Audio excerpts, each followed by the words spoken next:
You gonna really make me do this? Really gonna make me do this?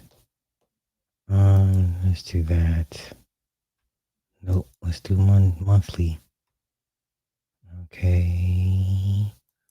Boom.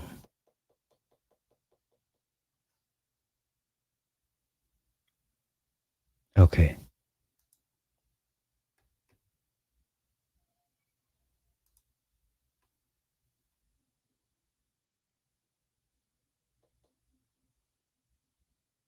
All right, come on, upload.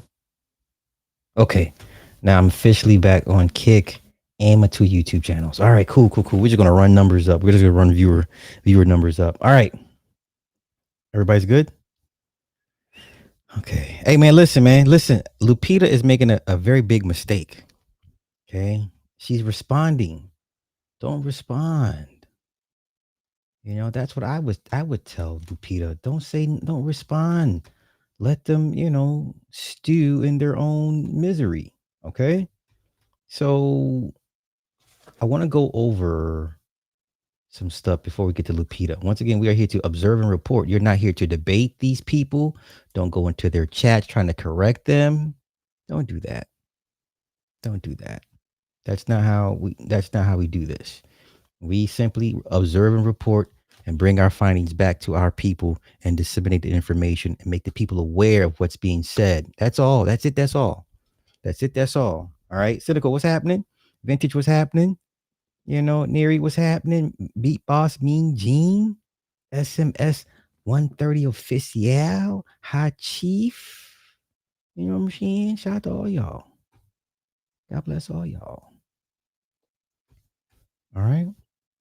So let me see where do I want to go for. Let's go here first, y'all. The Congressional or National Black Caucus, useless. I think people are starting to see how useless the Black Boule has been over the last 60 years. They've only been useful to themselves and their masters, but not the people that, need help the most. So let me go screen share. Where's screen share? There we are. Okay, let's go here. All right. Let's go. Caucus had 13 founding members. The Black Caucus been around since 1971. If it's anybody that you want to get mad at, it should be them. Because since 1971, 2026, that's 55 years. Since 1971, 55 years, name one thing the Congressional Black Caucus did for so-called Black Americans. Name one. And that's even when DEI or affirmative action and then DEI came through. They ain't do a thing. Not, they gave a speech. Not, they took a photo. They hosted a conference. Or they created some symbolic resolution that they wanted you to support. No, I'm asking, what did they change in favor of the so-called Black American families? What exactly did they do? Now, some of them, let's say, for example, 1 or 2 of them got some laws passed or got an act passed, some type of bill. They spoke about an issue. They marched and spoke at the podium. They shook the president's hand. I'm talking about, what did they do that played in effect as, or can be considered as, a measurable benefit for our people as a collective? What about land protection? Anything, name it. How about that anti-deed theft? How the Jews pulling up talking about something? Oh, they found the loophole in the deeds and they able to grab people's deeds from right up under them. How about that one? Deed theft is still legal. And that's what the Black Caucus in Congress. Y'all peeping game? We could go back to the COVID situation. How a lot of people, especially our people, lost their jobs, lost their homes, lost their families, lost their family members. Black Caucus was in Congress. DEI was at play. Affirmative action was already in there. What's the excuse? And I always said that those folks that's in Congress right now that claim that they represent us need to be held responsible. Because to be honest, they've been in there for so long now. What have they done? Where is their progress report? Why are we not holding them accountable? We just, they got in there. And then what? They need to be going off of what we say, the rules and regulations that we set, what we want done, and how we want to be represented in this country in a political sense. We not one time came to them like that out of 55 years of their existence. So what are they there for? It's not for us. It's always been for the benefit of foreigners. And that goes for any politician that share the same skin complexion as you and I. I told you this government's history has always been on the welfare of immigrants. That's all they're about. You gonna learn. Hey, shout out to Dane Calloway. He's a real one. No matter how you feel about him, you're gonna have a hard time, dismantling his critiques. Okay. Okay, let me pull this. Wait. Where is Lana? Okay, let me pull this. Delete that.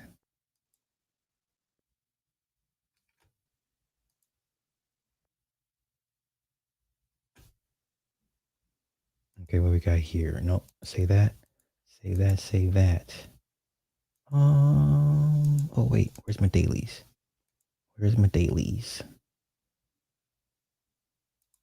Hold on, y'all. Let me pull up my dailies.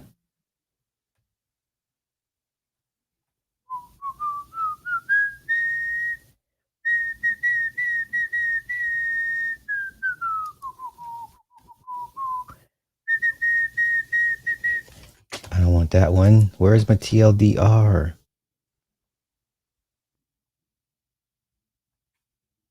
Is that it? Is this it? Nope, that's not it. I gotta go back in and redo the settings because I don't want all this business stuff. Is this it? No. I don't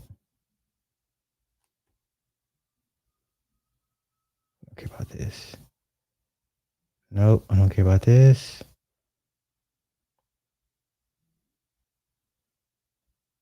Bear with me, y'all. Bear with me. Let's go here real quick. A little tidbit. Some of y'all are gonna be like, what's the big deal? I'm just saying, all right. YouTube was March's most watched TV platform with 13.5% of viewing time per Nielsen. It also showed streaming's overall TV viewership share dipped 7% to 47.6%. Disney ranked second at 10.5%, boosted by the Oscars. Netflix was fourth at 8.2% on Bridgerton, and cable had its best since October. So as of right now, YouTube is 3.5% higher or 3% higher than Disney as far as view time. Okay. This is where everybody's at. Once again, hate it or love it. This is where everybody's at. I hear content creators complain. I understand where you're gonna go. Okay. Rumble only works if you got a pretty big following leaving YouTube. Same thing with Kick, unless you're a natural Kick streamer. But other than that, where you gonna go? YouTube is the abusive husband. Ain't nobody else gonna take you in with all these kids. You gotta come back home. You got 4 or 5 kids. Ain't no man trying to take you in and all that. You gotta go back home to YouTube and go get your ass whooped and knocked around the house. All right. I'm just saying.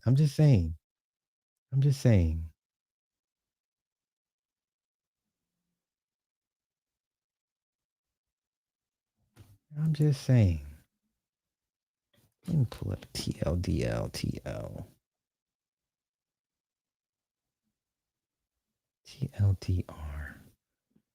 Now, I just seen the numbers.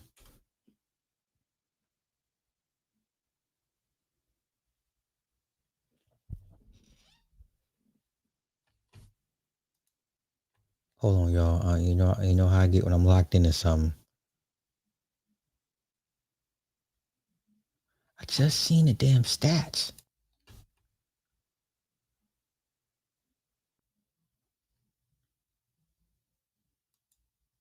That's not it. Nope, that's not it. Back to inbox. No, I don't want that. Delete that. Hold on, y'all. I'm gonna get my life together. Nope. Is this it? There we go. Dailies. All right, here we go. All right, numbers. Box office numbers. I apologize, guys. I found it. I found what I'm looking for. All right, let's go here. Okay. As of right now, Mandalorian Grogu. Global total is 163 million. That's 82 million domestic. Okay. Obsession, everybody's new favorite horror movie. This movie has already made, I don't know, $30 million. $1 million it cost to make this movie. $1 million. I mentioned Obsession for a reason. This guy here, Barker, he is a sketch comedian. Zach Krieger, sketch comedian.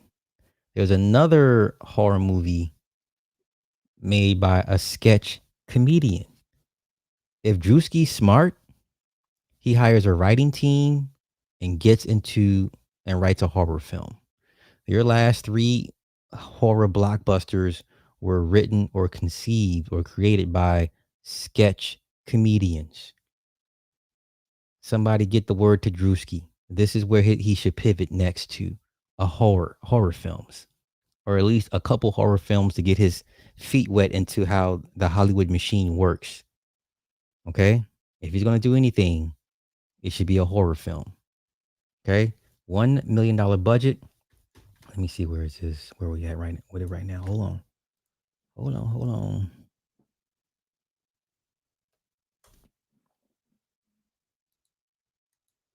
This movie has made $84 million. Literally in 2 weeks. I don't think y'all understand how big of a deal this is. This movie cost $1 million. Do you know how much money the studios are throwing at this guy now? He can make whatever the fuck he wants at this point. Hell, you know the first thing they're asked for is give us a sequel. Do you have ideas for a sequel? This movie cost $1 million and has made 84 million already. Okay, this guy is a sketch comedian. Okay, a sketch comedian. All right. Let me get back to the dailies. Let's go back here. Michael dropped 29%. Right now sitting at $788 million. I don't think it's going to hit $1 billion, y'all. I hate to say it, but I don't think it's going to hit $1 billion. Wait. I'm sorry. It's at 790. 790. This movie's not going to make $1 billion. It's not going to happen. I hate to say it, it's not going to happen. Okay, it's not going to happen. Let's get back to this. Devil Wears Prada. Currently sitting at globally $604 million, dropped 37%. The Sheep Detectives. This movie basically has made $86 million on a $75 million budget. Passenger made its budget back. Mortal Kombat, one of the biggest flops of the pre-summer movie release, dropped 59%. This movie has only made a shade under $120 million. This movie needs to make 240, 250 to break even. It's not even going to do that. This movie needs to make roughly about 240, 250. It's not even going to do that. Okay. Oh, look here. I love boosters.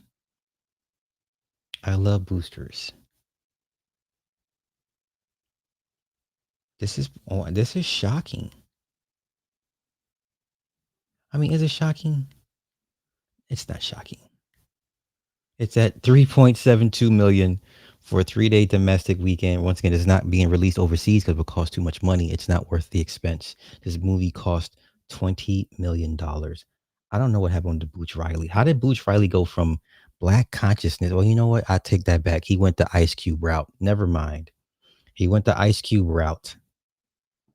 Booch Riley became another Ice Cube. Super Mario Galaxy movie. Me went to go see this. I like this. I don't know why everybody was upset about the story, and they're like, it was too early to introduce the Galaxy themes. I liked it, man.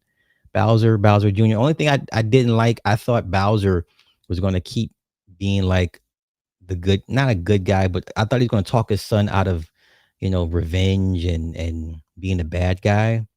But then I was like, oh, I thought it was a wasted opportunity because remember they're in the field and Bowser pretty much prompted and antagonized Mario to hit him so he could be big, his back to his regular size. And then there was one scene where Bowser sacrificed himself to the Bee Queen to work in the mines, and I thought, okay, cool, we're gonna see like not a friendship, but a respect, a level of respect between Bowser and Mario. And then there was the one point in the movie where Bowser had a chance to talk Bowser Jr. off the ledge, and he didn't do it, and he just fell right back into his old evil self. I was like, "Oh, that's a wasted opportunity, man." So now Bowser, he fell into the lava, so now he's just bones, and his body exploded, and Bowser Jr. is looking for the rest of his body, and they kind of bonding. I was like, that was a wasted opportunity. That was a perfect time for Bowser to show Bowser Jr., hey, they don't have to be bad guys, and everybody doesn't have to be your enemy. You don't have to destroy everything. But this movie's gonna make $1 billion. It's sitting at $980 million. They're gonna leave this thing in the theaters. It's gonna make $1 billion. It took a while, but $1 billion is $1 billion nonetheless. Project Hail Mary is at 675 million. This is a phenomenal, phenomenal movie. If you have not seen Project Hail Mary, this is a very, very good movie. This is by far Ryan Gosling's best movie, better than Barbie. Just for the sake of his acting, the plot, theme, um, if he can carry a movie by himself, which he could, he could always have done it. One of my favorite movies from Ryan is Drive, but this was a phenomenal, phenomenal movie. If you haven't seen it, you're missing out. Okay, that's it for the dailies. That's it for the dailies. Okay. That's it for the dailies. I mean, when you see 3 of your homies get taken out, he decided to pivot and become the Bay version of Ice Cube. I get it. I get it. Will Blast. He said, damn, Devil Wear Prada did 600, no effort weight. And white folk love they stuff, man. Yeah, Chris Stuckman. Ooh.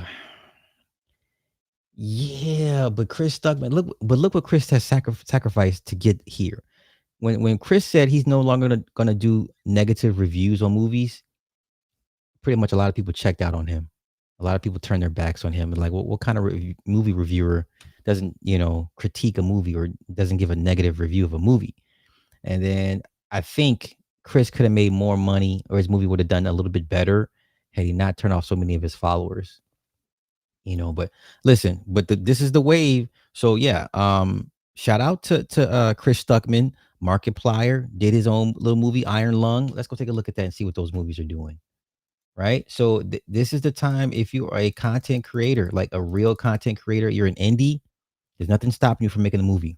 So let's go check out Iron Lung. This is a Markiplier's movie. Let's see what he did. Let's see what he did.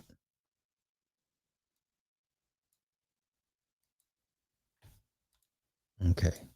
Iron Lung has made $50 million. This is Markiplier's movie. Shout out to him. Right. Well, hey, what was the name of Chris Stuckman's movie? Let me see. Chris Stuckman movie. What was the name of his movie? They said it wasn't very good, but nonetheless ambitious. Shelby Oaks. Okay, it's called Shelby Oaks. Let's just look up Shelby Oaks. Okay, this is his movie. Has made $8 million, 8.1. It's money. It's in the black. It's in the black. It's in the black. So these guys are, showing you the way it can be done. It can be done. All right, it can be done.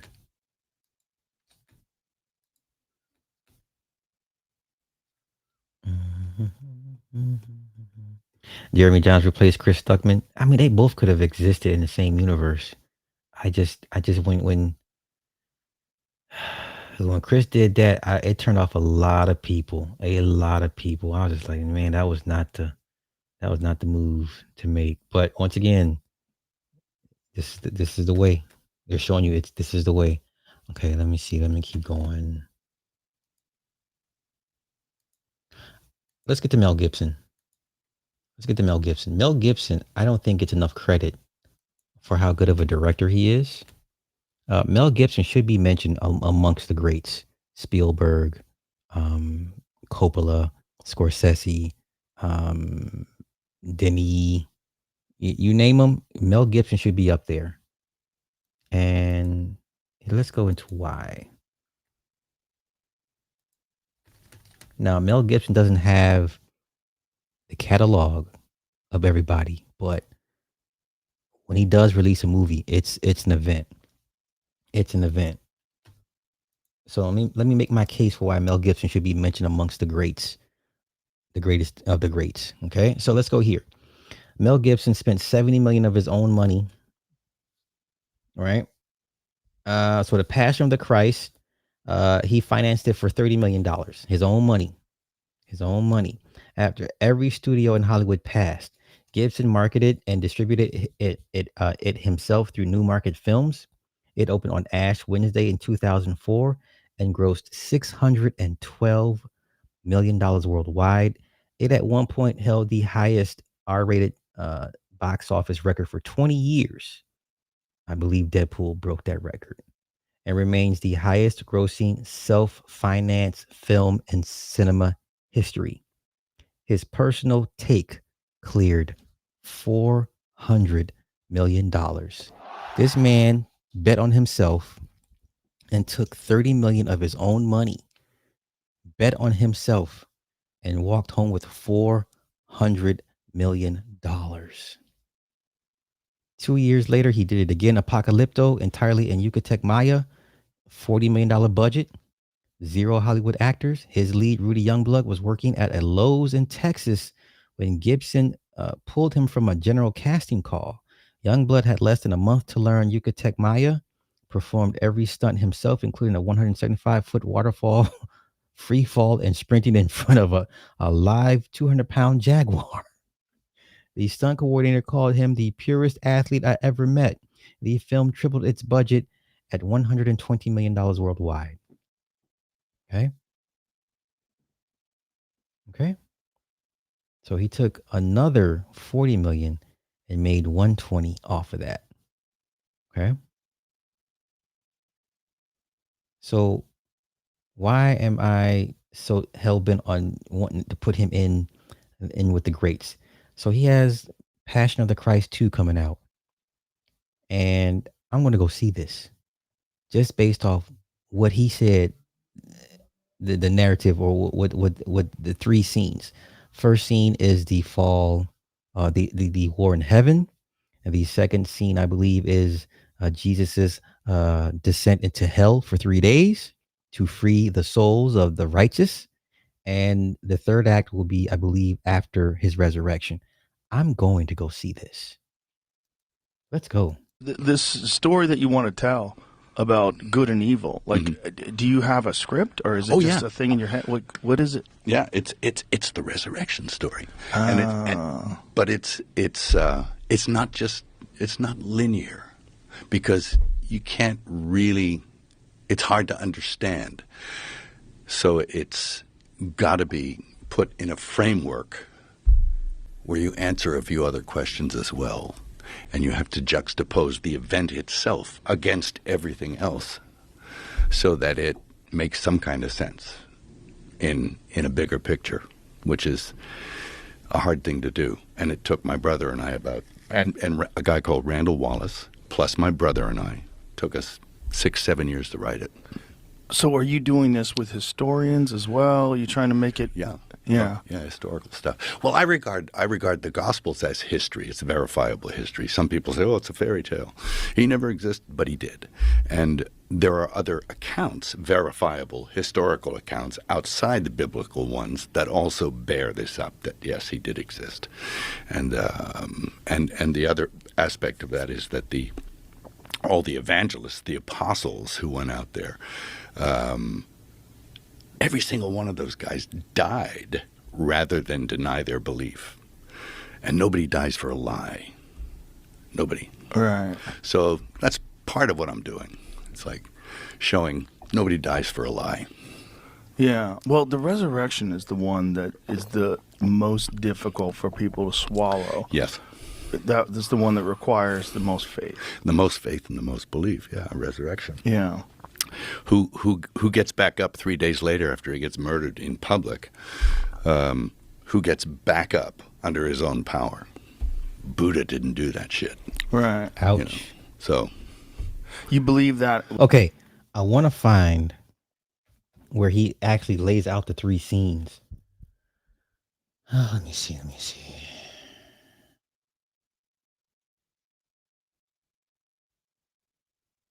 I'm gonna find it where he lays out the acts, like the 3 acts. Okay, Passion of Christ. Let's just do this. Let's do it this way. Because to hear him tell it, I'm just like, I'm sold. Like, I'm sold on this. Like, I'm going to go see this shit just based off.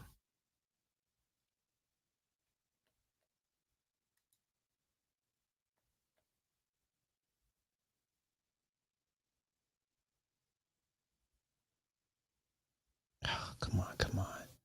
I swear to y'all, anytime I don't need it, it shows up. But when I need it, I can never find it. So infuriating. That's not it. Man, all right, come on. Let me do this. Hold up.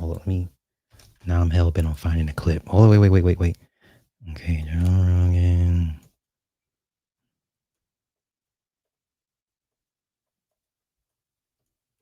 Passion of the Christ.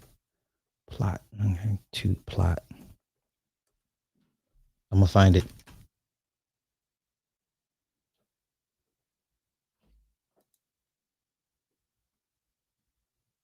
Okay, I think I found it. Hold on. Okay, let me resurrection. Okay, I found it. Okay, found it. Let's go. Found it. Let's go.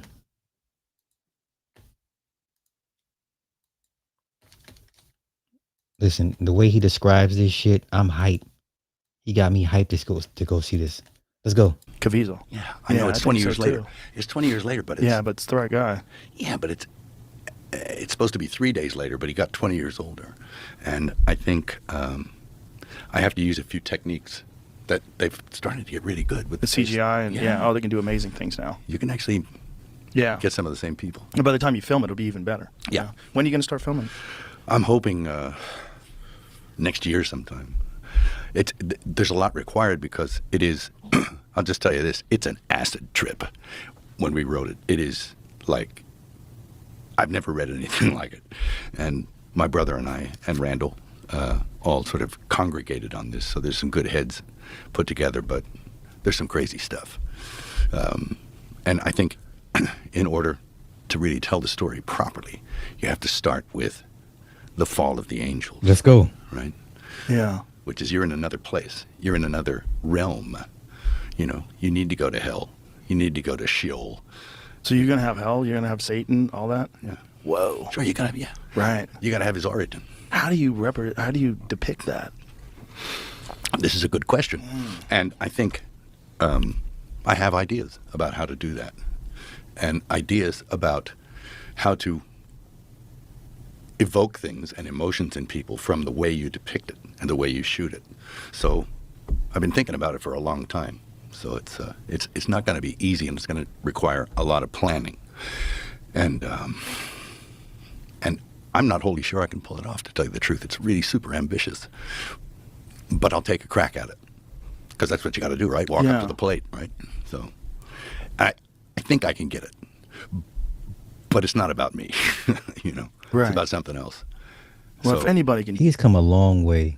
Mel Gibson has come a long way in his personal growth and his personal journey.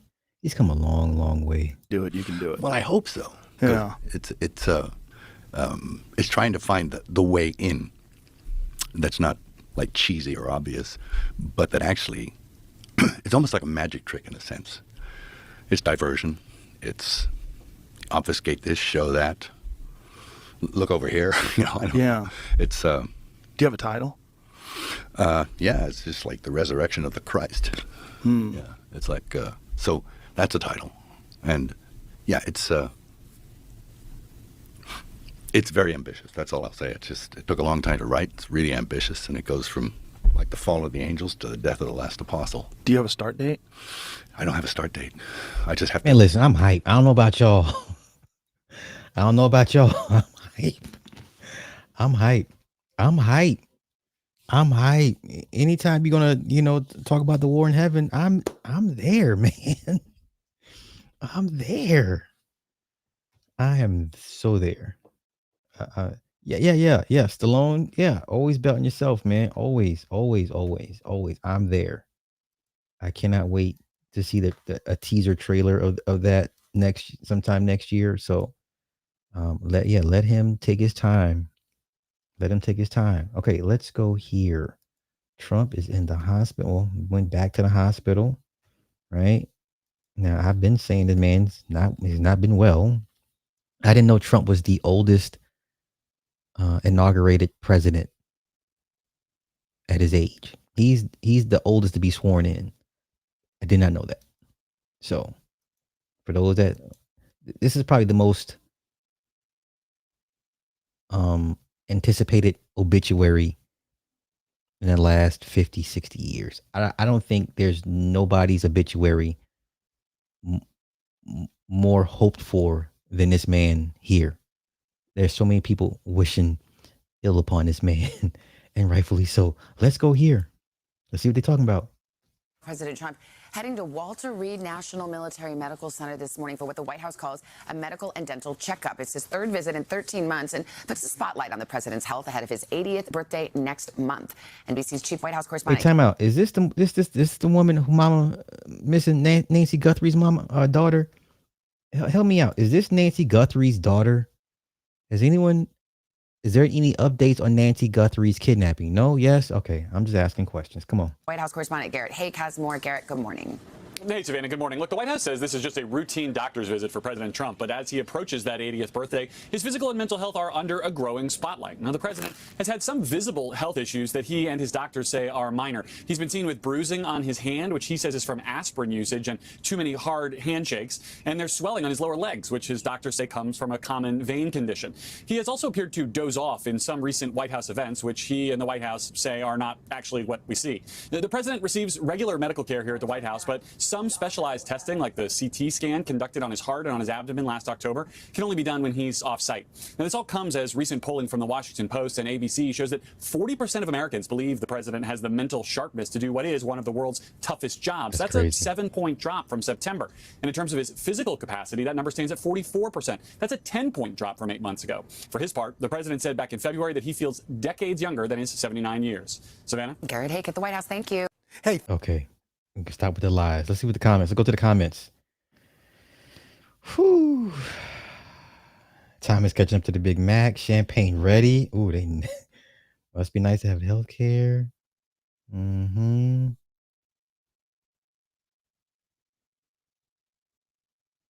So let's look at this second wing of prayer. 3 cognitive and physical tests. They're measuring the rate of decline. I agree. They need to sleep so often is a sign of dementia. Trump's brain is mush and it didn't have far to fall in the first place. Wow. 3 and 18 months sounds like follow-ups to something big. Okay. Yeah, I've been saying I think it is dementia. Okay, only time will tell. Time will tell.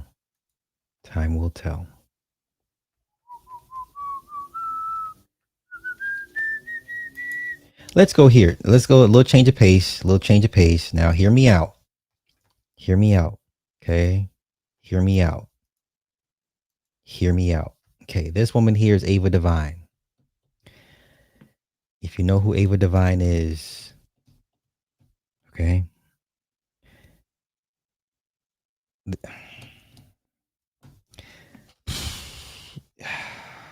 I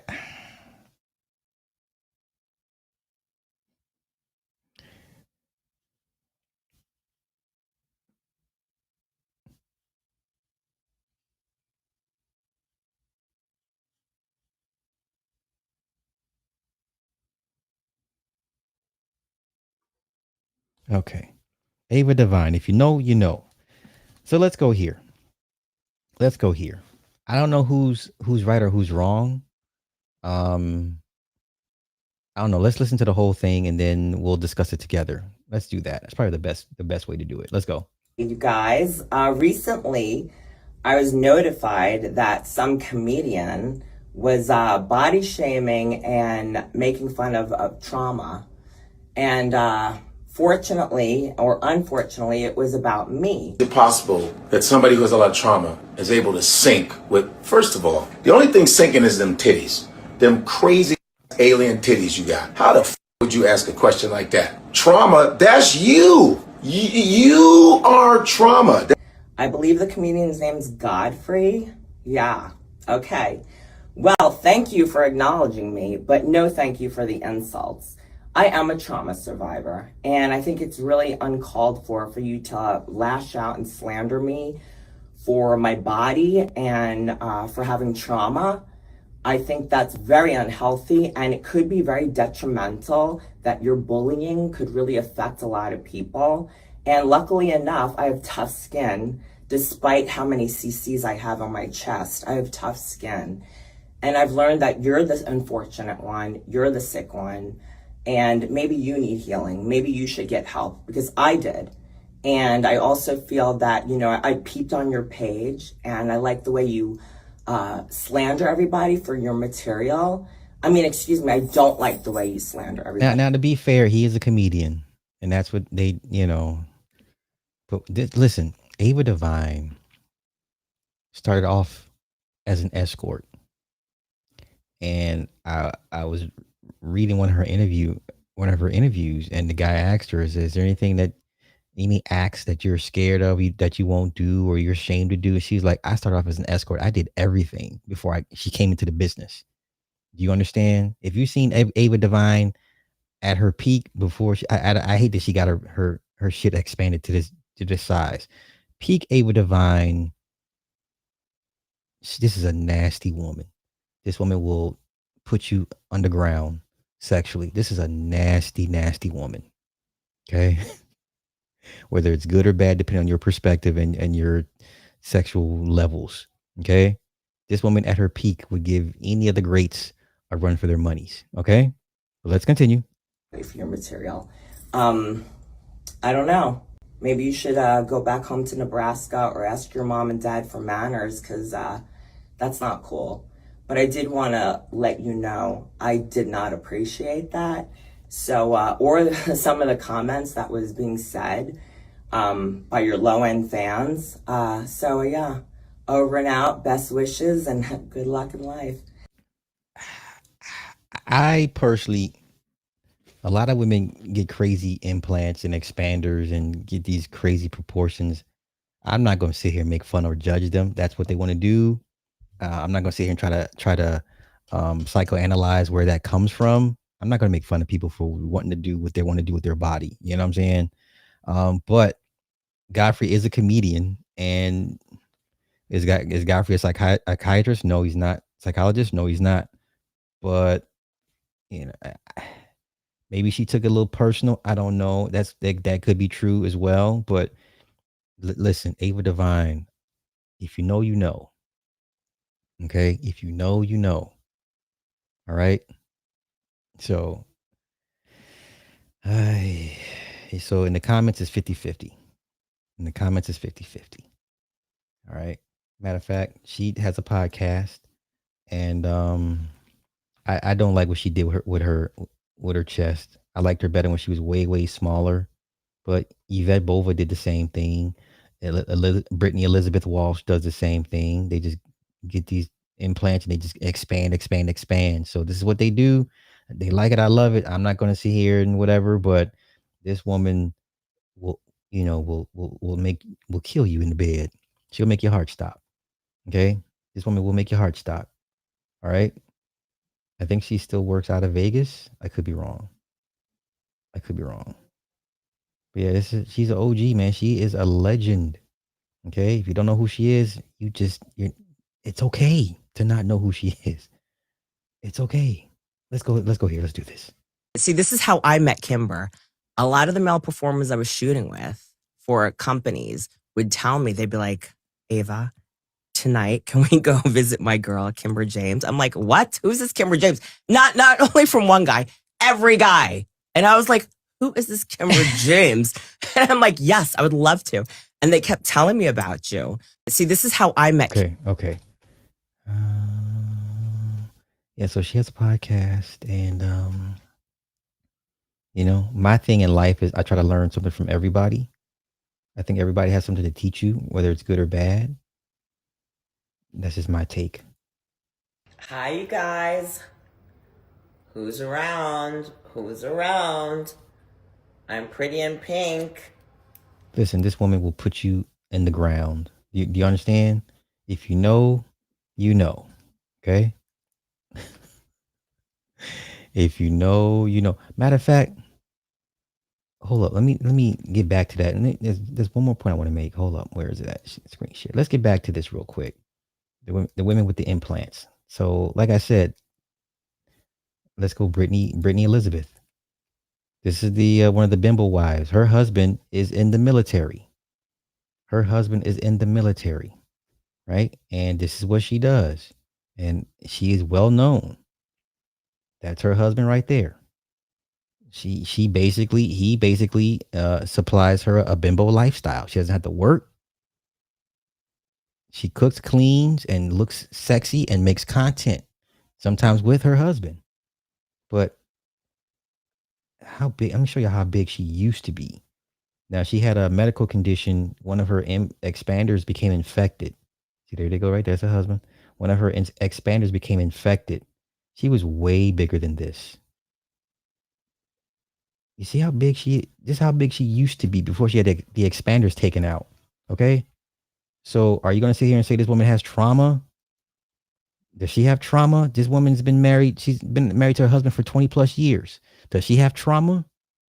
I'm just trying to see both sides of the argument. Okay? I'm just trying to see both sides of the argument. Okay? This is how big she used to be. And she had an infection and had to get them reduced, and now she's making them back big again. Okay? So are you going to assume this woman has trauma? This woman has a whole goddamn husband in the military and ain't tripping on nothing. Do you understand? All right, I'm just giving y'all both sides of the argument. So this is her now. Brand new expanders. Matter of fact, her skin had torn, and the skin had to kind of reattach itself back to, and it took some time for her to heal. It took a while, but now she's back and slowly expanding. You know what I'm saying? So you gonna sit here and tell this man's wife she got trauma because she got 1,000 cc's? Come on. You know? It's easy to make assumptions. I'm just giving y'all both sides of the argument. Okay? That's all I'm saying. What's the subject here? It's okay, man. Don't worry about it, bro. No, that's a whole, I just said that's a whole goddamn woman. Come on, y'all. It's not, okay, let me see. Let me get you up out of here because you playing right now. All you got to do is type in Ava Divine and you will clearly see that's a whole goddamn woman. Third ward, I got you.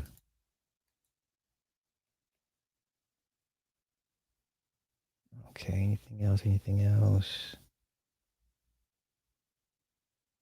Magic, let me get you. Man, so many of y'all don't have wrenches. That's crazy.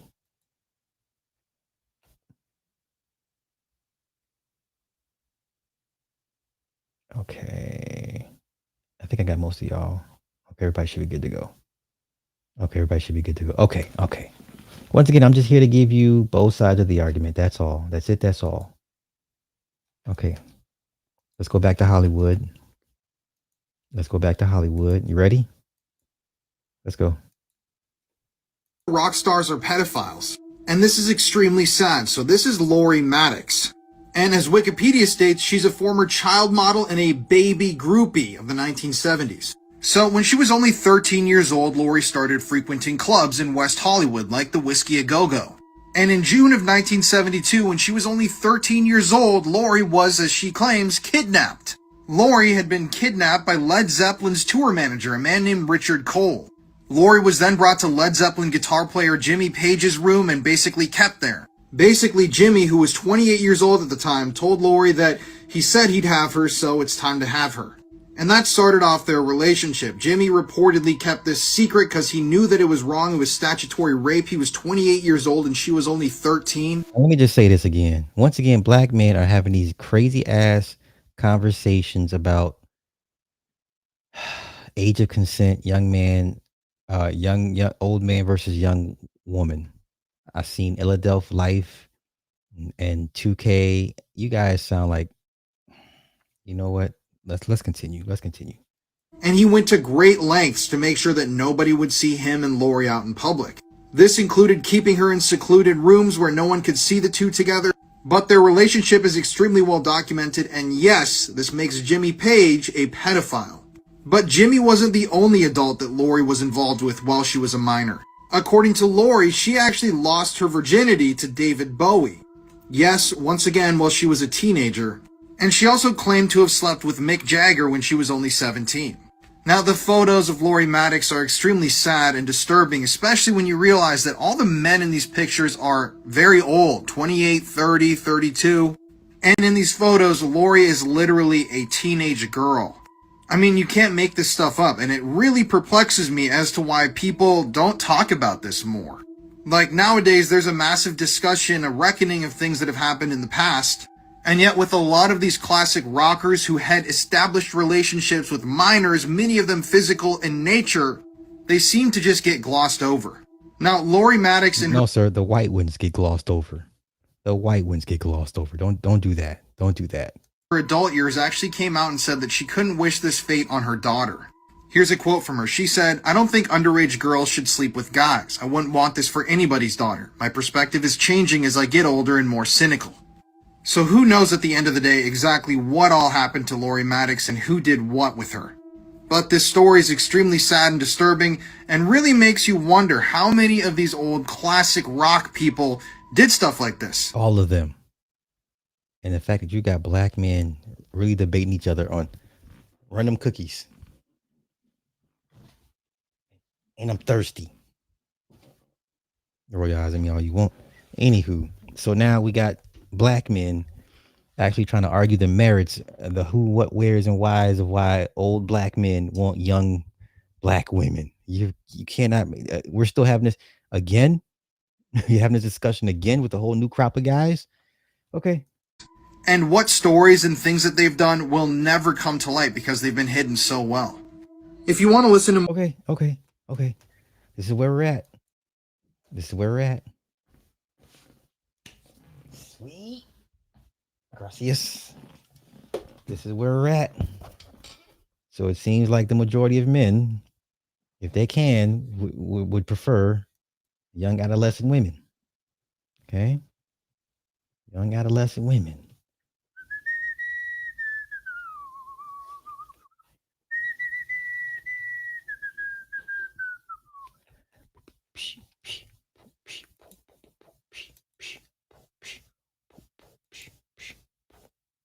I don't care about that. Do I care about this? I'll say that for later. Oh, so let's go here. This is sad. Let's do some Michael Jackson. Yeah? Okay. Let's do a little bit of Mike. You ready? Okay. All right. When Michael Jackson was tricked with a fake award on his birthday and left the VMAs crying in his car. Oh, shoot. I remember this. Wow.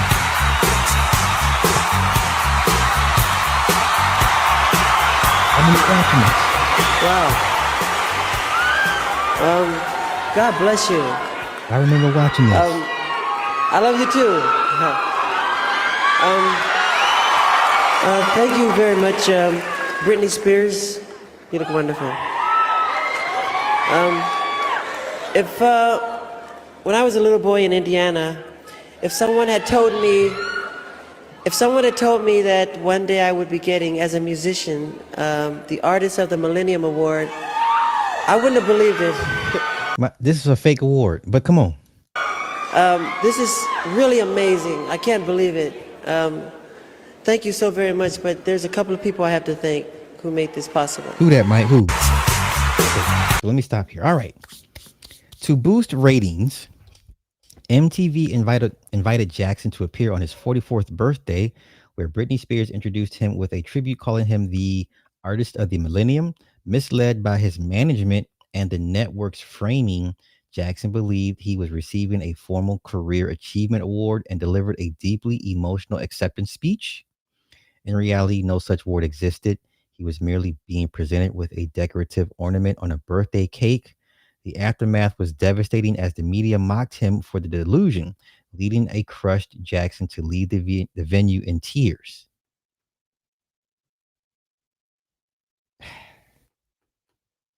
Let's go here. Psychologists who studied Michael Jackson's case said he is the most documented example of what happens to a child's nervous system when extreme talent is combined with chronic fear. His father didn't just train him, he accidentally wired performance and terror into the same neural pathway, and Michael spent the rest of his life unable to separate them. So this should be a deep dive. Let's go. Michael Jackson began performing professionally at the age of 5. By age 8, he was rehearsing 6 hours a day under the threat of physical punishment. His father, Joseph Jackson, had been extensively documented using fear, humiliation, and physical force as primary training tools, and not occasionally as a consistent daily method. Oh, come on, it's gonna make me do this. Okay, let's refresh. Okay, there we go. Okay. What Joseph did not understand, and what neuroscience would later confirm, is that the brain of a child being trained under chronic fear does not learn the skills separately from the fear. It learns them as one thing. The brain encodes experience in clusters. When a child performs and is simultaneously afraid, the neurons for performance and the neurons for fear fire together, repeatedly every rehearsal, every performance. Every correction delivered through terror, the neurons wire together. After enough repetitions, the pathway becomes automatic. Performance triggers fear, not sometimes, every time. Because to Michael's nervous system, they were never separate. They were never two separate things. They were always one. This is called trauma bonding of neural pathways. It is not a metaphor. It is a measurable neurological structure. The same mechanism that causes a person to feel anxious every time they smell a specific cologne worn by someone who hurt them. The brain does not store trauma in the memory. It stores it in the association. For Michael, the association was total. The thing he was best at in the world was permanently fused with the thing that had terrified him most as a child. Every stage he stepped onto for the rest of his life activated both simultaneously. Do you agree with this? Let's continue. Psychologists who later worked with Michael described the same pattern consistently. He experienced profound joy in performance and profound terror at the same time, not alternating simultaneously, because the neural pathway carried both. The joy was real, the terror was real. They were not contradiction. They were the same pathway firing.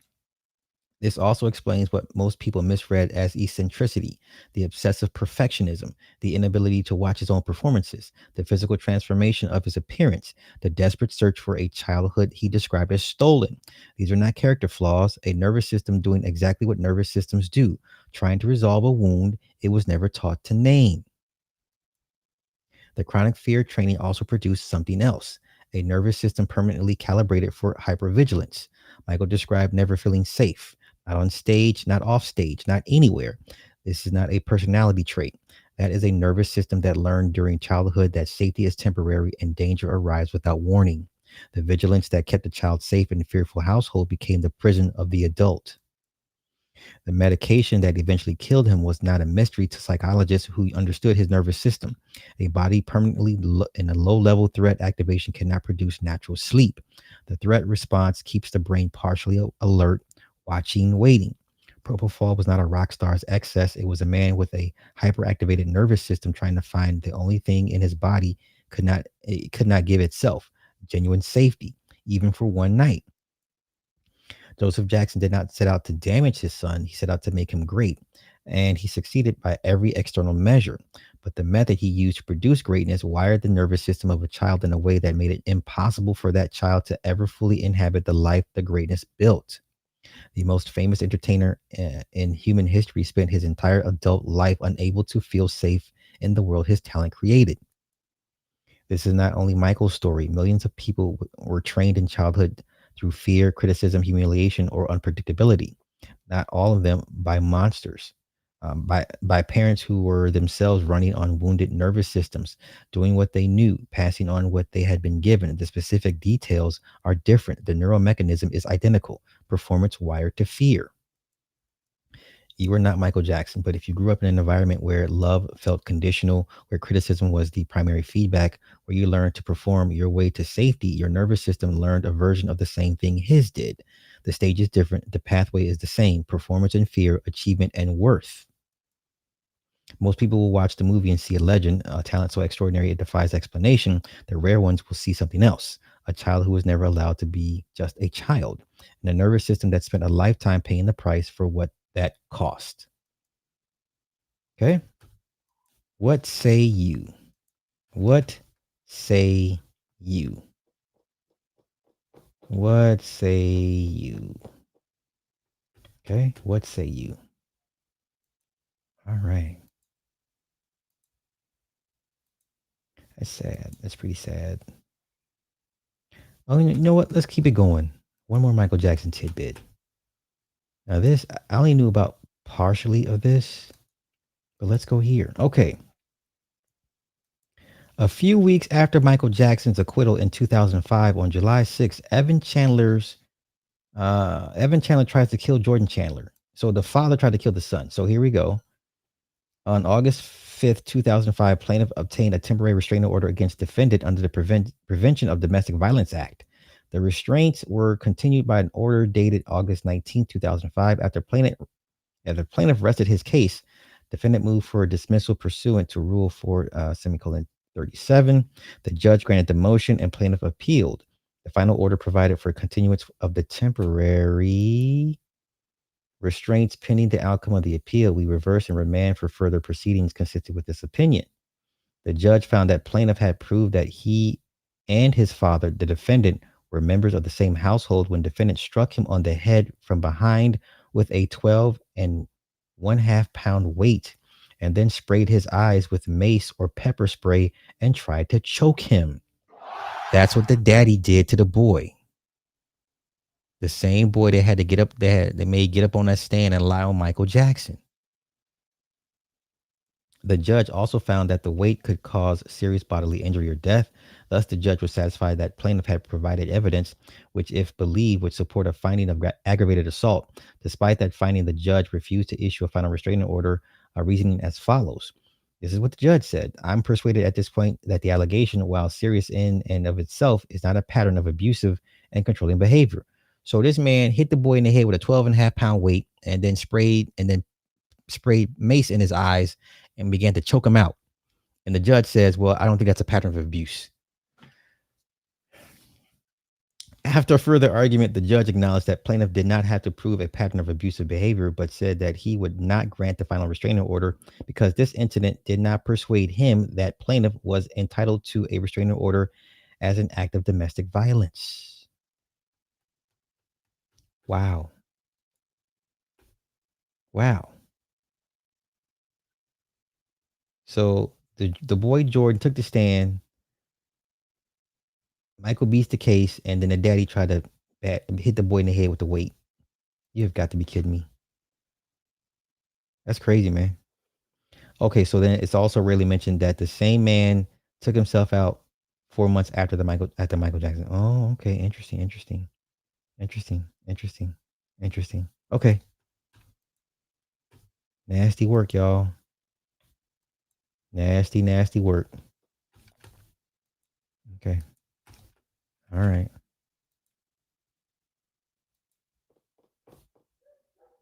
Okay.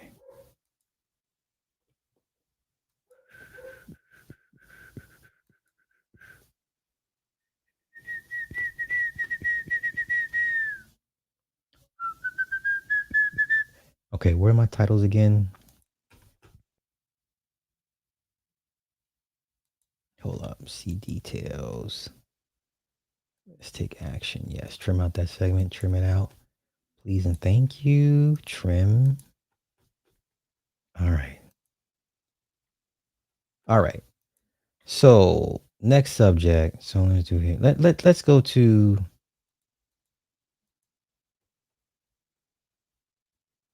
Do we want to go to Lupita Nyong'o or do we want to go to Theo Von versus Joe? Let's go to the Odyssey, y'all. Let's go here. Yeah, let's go to the Odyssey. Let's go to. We're going to observe and report. Okay, we're going to observe and report. Okay, that's it. That's all. All my brothers in comics, please don't go to these white folks' platforms and into their chat trying to correct them and educate them. Don't do that. Just observe and report. That's it. That's all.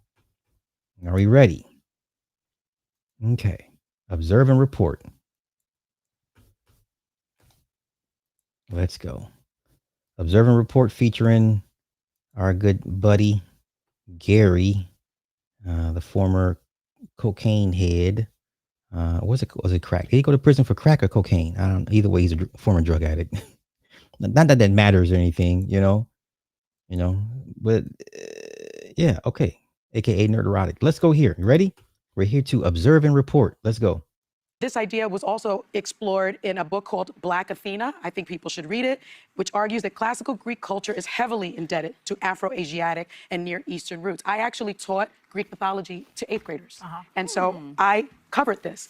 So people that are saying that Helen of Troy could not possibly be played by a Black woman don't know history. What you just said is one of the most insanely idiotic things I have ever heard. At no point in your rambling, incoherent response were you even close to anything that could be considered a rational thought. NerdErotic.com.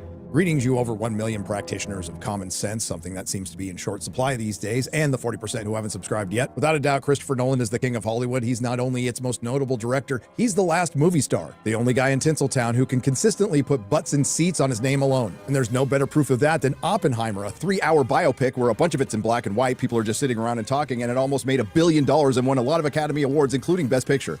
Okay, now what doesn't make sense to me is how is it that you people will consider Nolan the greatest, if not on par with Spielberg, right? You pretty much say he has no misses, all W's, no L's.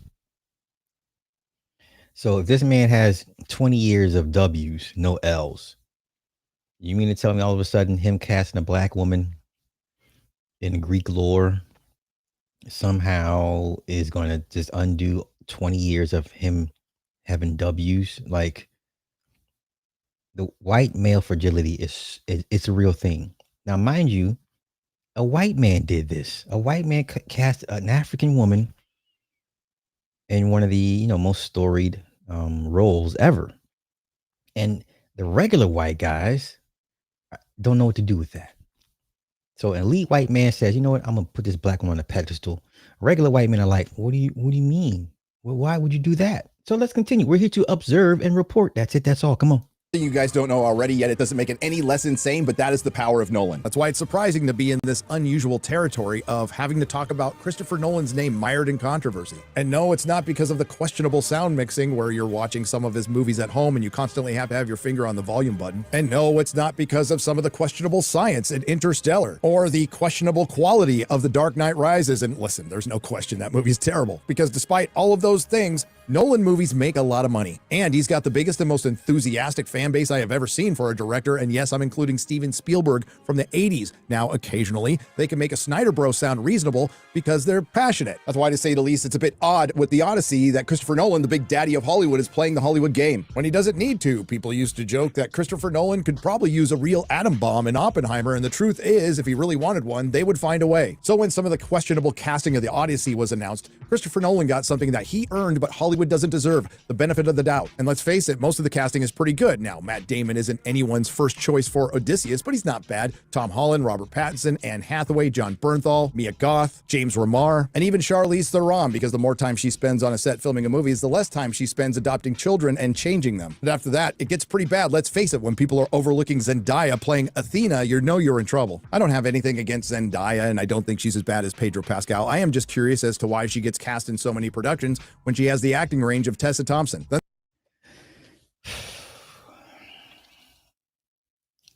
Once again, observe and report. Observe and report. Come on. There's John Leguizamo, who has consistently argued that Latinos should play Latino roles. By that logic, he shouldn't be playing Eomeus unless my geography's bad and Colombia is located in the Aegean Sea. Of course, there's rapper Travis Scott, who I'm totally familiar with, who was cast as the Bard, where Christopher Nolan said, I cast him because I wanted to nod towards the idea that this story has been handed down as oral poetry, which is analogous to rap. Is it though? If that's the case, I almost wish I was going to be around in a couple of thousand years as people pass on the oral history of Baby's Got Back. Anyway, I think Asmongold has a better... They can't help themselves to go out of their way to denigrate us as a people. They can't help it. I told y'all, it's in their DNA. Our very existence irritates them. And they don't know how to process that. Okay? Short story, oral stories, poems, sonnets have been passed down. That's how we told the legacies of our people, through spoken word. That's all rap is, spoken word, poetry put to a beat. Now, why would you reduce it to something else or try to turn it into something else is beyond me? But once again, we're here to observe and report. Come on. Better and more savage alternative casting for Travis Scott. Maybe he should have cast Travis Scott as Hades. That way he could send people to the underworld like he did with Astroworld. 8 people in the crowd. Oh, no. But then we get to what made... And guess what the white people did? He paid out some settlements, and then white people gave him a residency in Las Vegas. So Travis Scott doing all right. Travis Scott's he gonna be okay. Come on. May or may not be the worst of the casting. It has been rumored for months that Lupita Nyong'o is playing Helen of Troy, and just a couple of days ago, it was confirmed. The face that launched 1,000 ships and the face that was behind Will Smith right after he smacked the shit out of Chris Rock at the Oscars. Keep my wife's name out your fucking mouth. I'm going to. A decision that has earned the label the Odyssey, and it's got everyone scratching their head and asking Christopher Nolan, what the fuck are you doing? The man known for grounding things even with the wildest concepts. The guy committed to realism and technical craftsmanship goes full Netflix. From the same global entertainment industry that gave us Black Cleopatra, Black Little Mermaid, Black Anne Boleyn, Latina Snow White, Black female dwarves, Black elves, Black female Viking queen Jarl Haken, and Black Snape, we get Black Helen of Troy, who is originally from Sparta, and I would expect this from the rest of Hollywood, but not from Chris Nolan. And that's why. Now, who greenlit all of these blackwashed characters? Who did that? What is the ethnicity of the men that greenlit all of those characters that we hate? All those black characters that they have a problem with. Who made those decisions? Black people have nothing to do with that. I guess the only thing black people are guilty of is taking the job and getting a check. Okay? Come on. We're here to observe and report. That's it. That's all. Why the rumor of Paige playing the ghost of Achilles, something that a lot of people thought was preposterous a few days ago, has now become believable. And the memes have been glorious.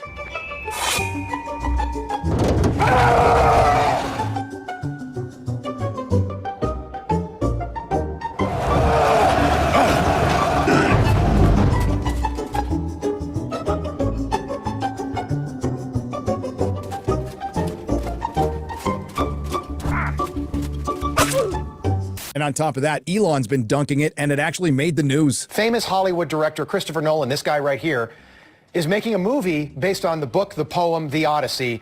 And I'm not kidding when I say any of this, but the role of Achilles will reportedly be played by Paige. Now, it has to be stated this has not been confirmed, but you can't blame anyone for believing it. Now, a lot of people think it's going to be Elpenor, a former crew member who died accidentally, who's begging Odysseus in the underworld to find his body so he can give him a proper burial. Or Paige could be playing Anticlea, Odysseus's mother, who Odysseus can call mommy. And yes, I had to look up how to pronounce these names because most of my bandwidth is used towards remembering Tolkien names, and if I get any of them wrong, I don't care.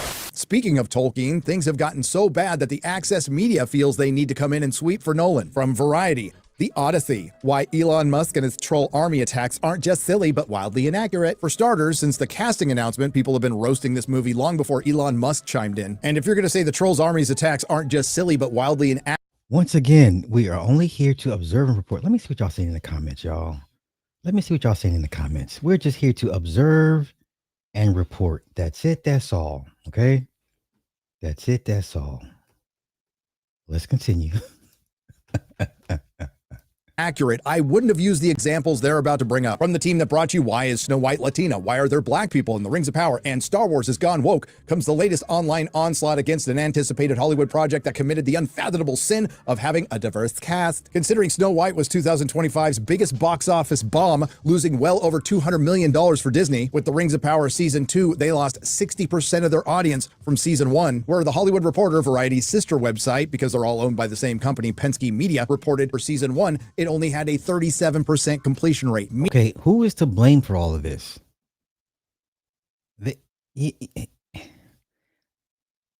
It's like regular middle class white men realize how powerless they are, and they realize for how long they've been mocked, and they just can't handle it. They just cannot handle not being the center of attention, not being number one, not being the white savior. You know, the world is changing. And I'm not a fan of the L Gibbets, but guess what? They're in everything. Movies, finance, healthcare. I can't avoid them at this point. Even though their population numbers supposed to be less than 3% globally, I can't tell because I see them everywhere. All right. The world is changing. The world's getting a little darker, right? And coloration, skin complexion is going to be a little darker in the next 10 to 20 years, right? Nobody's running around here being a pure blood. Nobody's a pure blood. Yeah. And the audio visual media is starting to reflect the changing of society and the world. I think the world, even those that want to conquer it, don't want to see themselves 24/7. Once again, the question you must ask is, who are these men that are making these changes, that greenlight these movies, that make specific requirements and for certain characters to be a certain way? Who are these people greenlighting this stuff? It's not black folk. It's not Latino folk. Okay. Once again, regular white men, your beef is with upper tier white men that make these decisions, that cut these checks, that own the media companies, right? Okay. Your fight is with your people. Making videos, punching down on black folks about black Snape and black dwarves and elves. That's lowbrow shit. But come on, we're just here to observe and report. Meaning 63% of the audience that started the season fell off. So they lost 60% from the season where they lost 63%. 60% of the time, it works every time.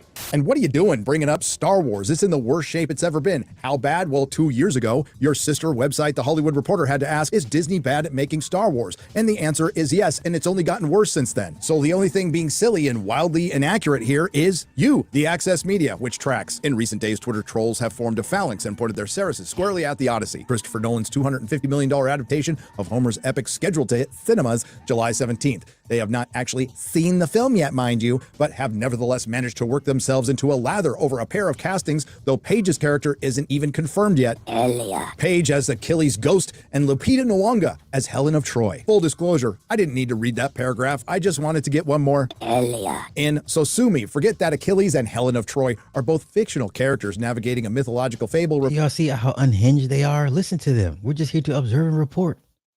Complete with a giant cyclops, six-headed Skyla, and assorted other gods and monsters, or that these are just two actors in a giant cast that includes mostly white folks. And it's at this point we have to break out an old meme that still checks out. You can accept dragons, elves, and talking trees, but you can't accept a 2021 BMW 5 Series 530i with optional heated seating. Why are you so bigoted? Listen, my favorite part is the Page's Achilles trying to open a jar of pickles meme actually made the article. Yes, I completely understand that this is not a historical tale. It is a mythological tale, but that mythology has a region/country of origin. And as far as I know, there isn't a single Greek actor cast in this film. In the prominent ensemble cast, yet it was important enough for Chris Nolan to build an actual ship that could withstand the chop of the Mediterranean in early spring. But okay, so you would have to ask guys like Nerdrotic and Yellow Flash and Ryan Cannell, do you believe there were black Greeks? Yes or no?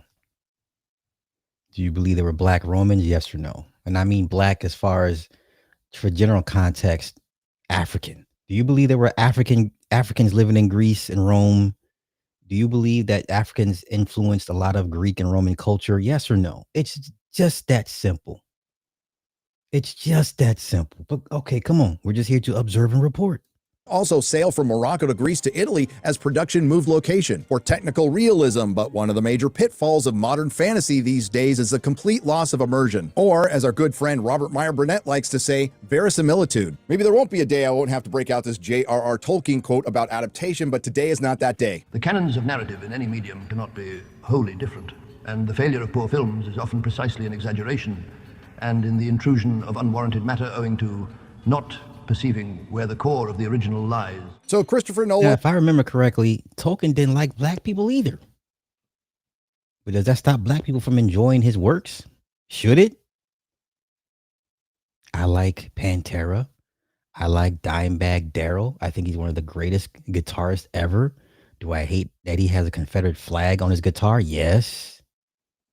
Sinister Gates, another one. Avenged Sevenfold, heavily inspired by Pantera. Sinister Gates, one of the greatest guitarists ever. Confederate flag on his guitar. Should I stop listening to his solos because he has a Confederate flag on his guitar? I don't know. Let's continue. Thought it was prudent to build an actual seaworthy ship, which I think is cool as hell, by the way, and instruct composer Ludwig Göransson not to use an orchestra because they didn't have an orchestra back then. Instead, they're going to use 35 gongs run through a synthesizer because apparently they had synthesizers back then. But then you're not going to get the armor somewhat historically accurate. What are they looking at? What are they looking at, guys? Should I be scared to click forward? Bro. Why did you have to do this to me? I'm gonna have a heart attack. Nolan, what are you doing to me? Let me get this straight. We've got full plate steel armor. For some reasons, they're fat. So we've got obese steel plate with a late 15th century Italian barbute helmet. This is the Bronze Age. What are you on? What are you doing? And then there's the use of American accents with British actors who don't have them and somewhat modern vernacular, like Matt Damon yelling, "Let's go," or the use of the word dad or daddy. Based on what we've seen, this film is all over the place, so you can't blame people for thinking that the Odyssey looks awful. But aside from the questionable casting and the questionable costume choices and the overall inconsistency in adaptation, the other glaring red flag is the possibility that this film is based on Emily Wilson's 2017 translation. Now, this is where I agree with all of them, that this is a very, very divisive take to base his movie off Emily Wilson's very heavily feministic approach and almost demonization of men in her translation of the Odyssey. I'm like, you know what? You guys are right. Why would Nolan pick this version from this woman is beyond me. But we're here now. So let's continue. Of Homer's Odyssey through a feminist lens, something the professor of classical studies Emily Wilson kind of denies because we all know feminist activist academics are some of the most objective people in the world. I didn't want to be in any way untruthful. Okay, let's leave it there. Let's leave it there. Now, let's go to Elle Magazine. Let's go to Elle Magazine. Okay. Now, once again, I think a huge misstep for Lupita Nyong'o is to address or acknowledge the controversy. Never acknowledge the controversy. Just let your works speak for themselves. Okay? Just let your works speak for themselves. Do not acknowledge the peanut gallery. Do not feed the trolls, as we would say on these as being a content creator. Do not feed the trolls. So Elle Magazine had 4 covers of the 4 women of the Odyssey. I gotta admit, Anne Hathaway looks good here. Her little arms look like the little Armin. You know, she looks good right here.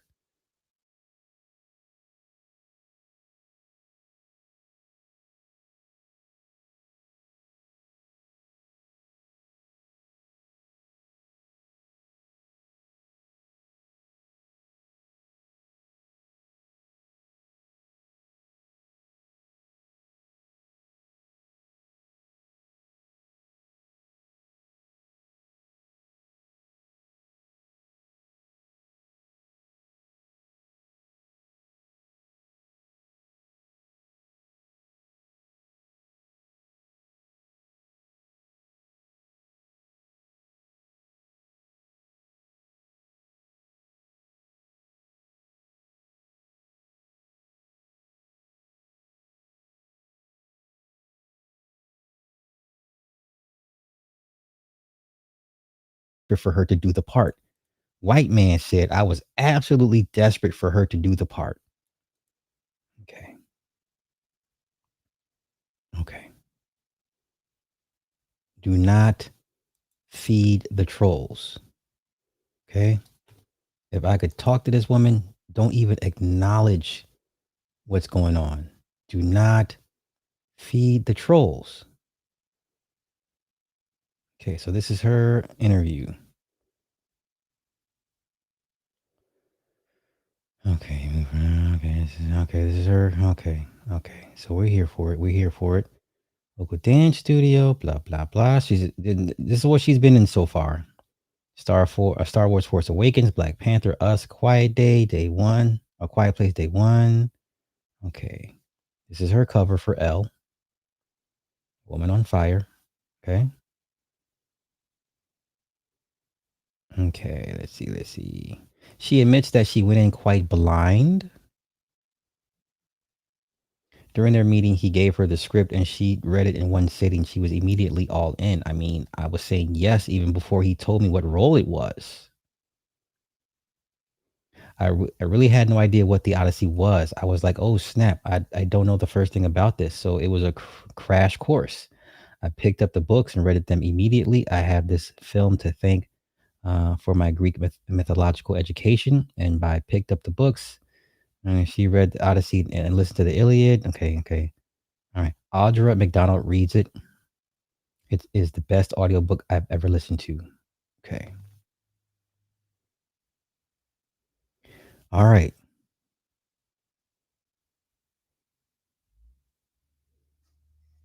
Here we go. So during our conversation, she's careful not to divulge too many details about her character or the film as a whole, as Nolan has a reputation for wanting to maintain a sense of mystery around his films. But Nyango says she doesn't mind being tight-lipped. I love it. All you have to do is say nothing. I love being the holder of a secret that everybody wants to know. Okay. He's really great with actors. I felt supported. I felt challenged. And what I love most about his approach is that he really wants to know what the actors think. He really gives us the responsibility and the authority to advocate for our characters. You're very much a part of the consultations about hair, makeup, wardrobe, and all of that. Okay. For Nolan, Nyong'o was always his choice to play Helen of Troy. Okay. A role that required acting chops as much as physical beauty.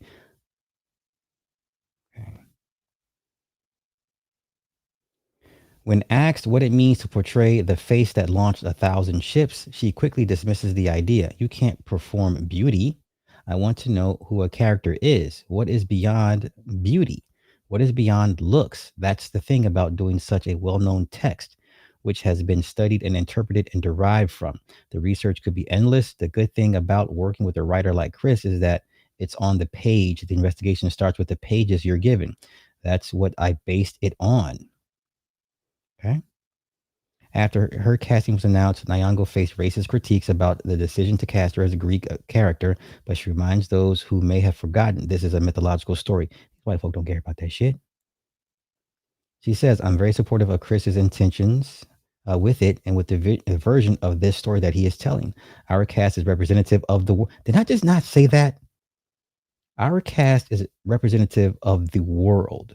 Once again, the world. All right. I just said that 20 minutes ago, about an hour ago. I'm not spending my time thinking of a defense. See, this is where you get jammed up. Don't acknowledge them. See, this is what she should not have said. I'm not spending my time thinking of a defense. The criticism will exist whether I engage with it or not. Yes, that's true, but you don't need to mention it. Don't highlight it.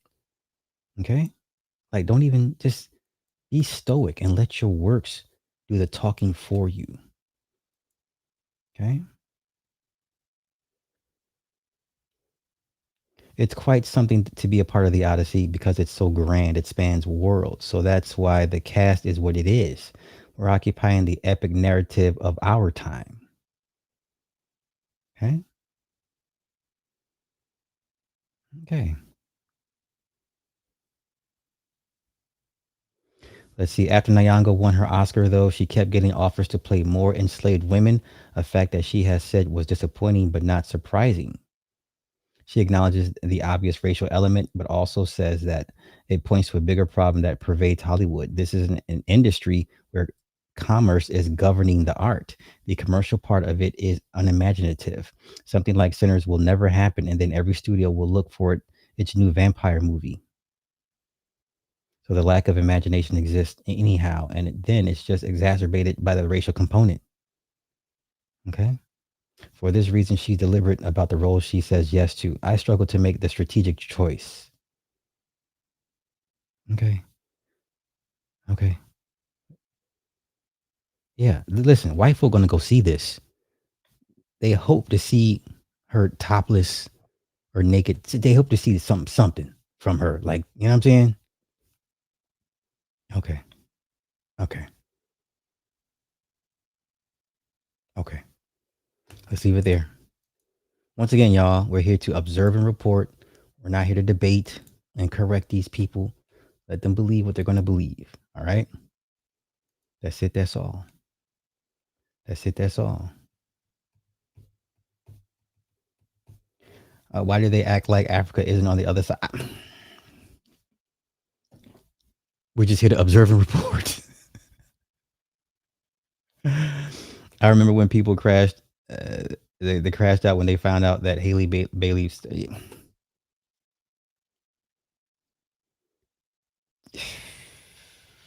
Hey, man. I'm just here disseminating information, y'all. Okay. I've been on for an hour and a half. Okay, let's wrap this thing up. Let's get to Theo Von versus Joe Rogan. Theo Von versus Joe Rogan. But why, Sly? Because why not? Why not? I'm here for it. Let's go. Joe Rogan versus Theo Von. How did we get here? Well, I'm going to show you.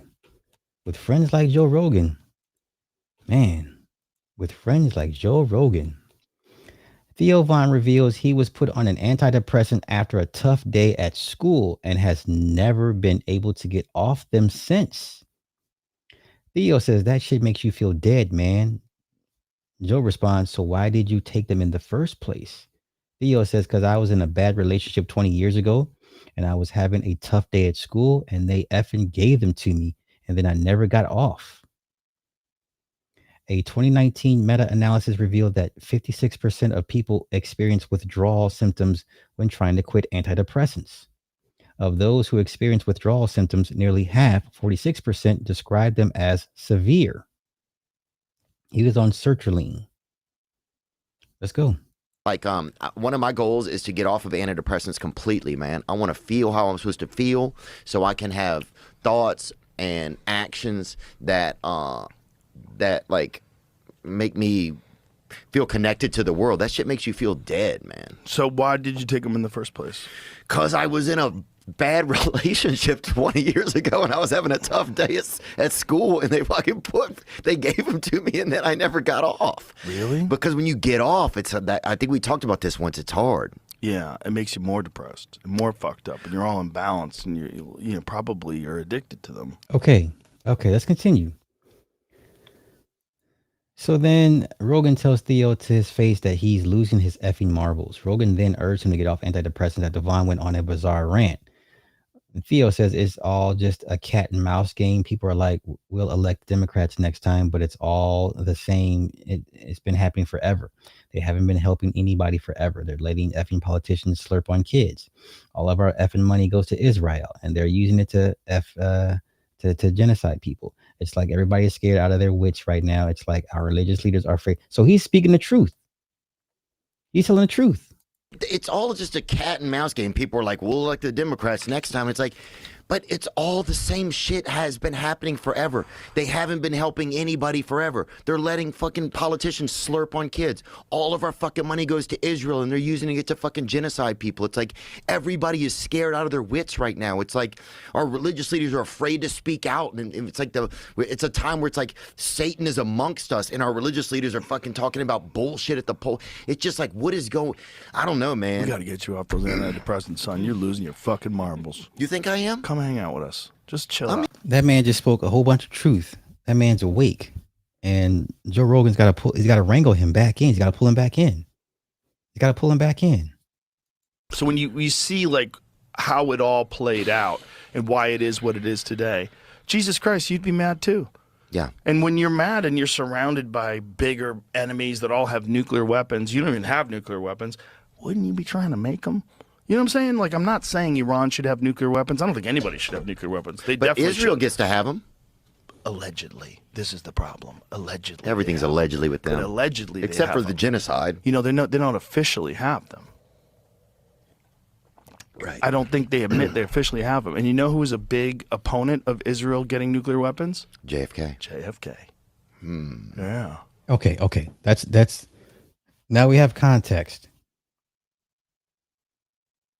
So let's go here. Okay, let's go here. Theo Vaughn's going through the exact same thing. And last time I was on the podcast, he was explaining it to me. And it freaks me out because I know Theo has had conversations before, like even publicly. He had a Netflix taping and it didn't go well. It was like they actually they shelved it. They never used it. And there was all these stories from people that were there saying he bombed. I think he just had kind of a breakdown.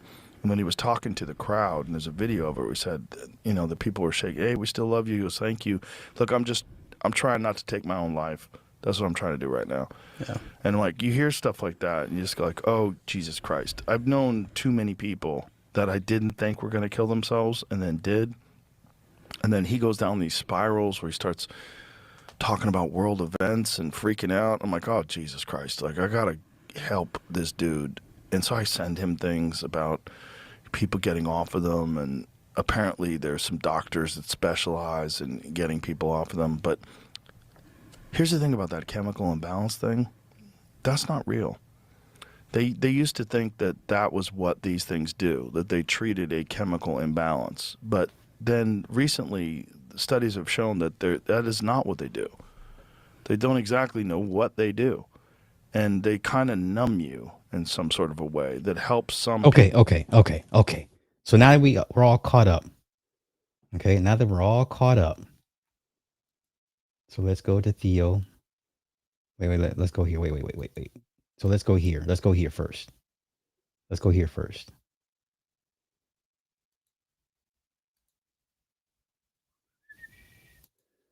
right, let's go. I apologize to Theo. He knows I love him, and he said that, and we laughed and we joked around about it, and I apologize for the way I talked about this. But I felt like I need to explain to other people too, to get just like what was going on in my mind out. And it certainly wasn't like covering for Israel, and it certainly wasn't like trying to paint him out like he's damaged or treat him like a child. I just want him to be okay. And when you're dealing with someone, or when you have like had experience dealing with someone where it winds up going very badly, and then you're just left with this feeling like, what could I have done? I didn't do a good job of it, especially like the Marcus King thing. Like, that's terrible what I did. I didn't mean to. I was just trying to. You don't think sometimes when you're in the middle of a podcast, you're just having a conversation, you don't think about the impact that it's going to have. That's one of the reasons why, podcasts are so weird, because like you're in the middle of trying to be entertaining, but you're also just having a conversation. And I fucked up. So because I felt so badly about it, I was like, there's got to be a way to address this where I just express myself. And so that's why. We've never done this before. We've never done this kind of a thing after a podcast. But Theo's very important to me. He's an awesome person, a great friend, and one of the most interesting and funny people I've ever met in my life. And I just felt terrible about it. And I told him I'd never bring it up publicly again. But I think it is important to let people know that aspect of it. So I'm going to call him and clear this with him and make sure he's cool with me saying this, but I'm pretty sure he's going to be.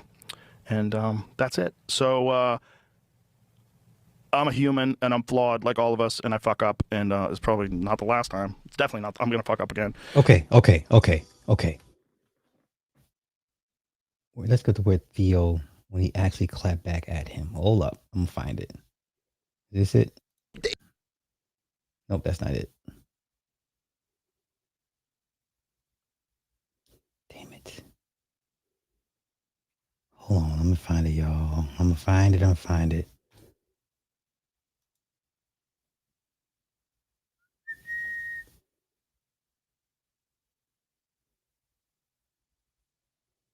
Hold on, hold on.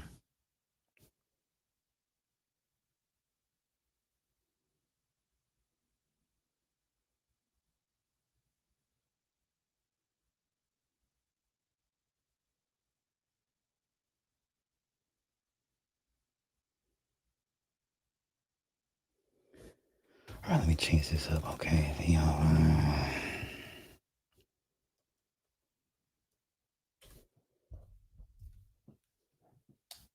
Shoot.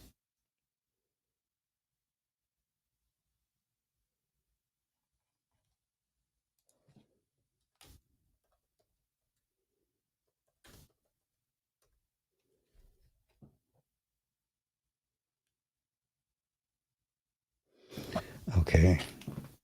Is there a video?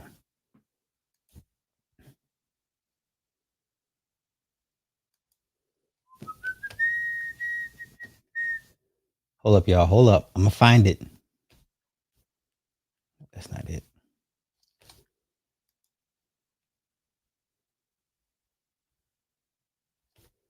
Okay, let's get to it.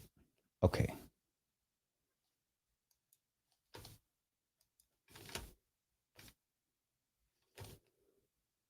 Oh, come on. All right. This is what he said. It was hard for me to be angry and talk at the same time.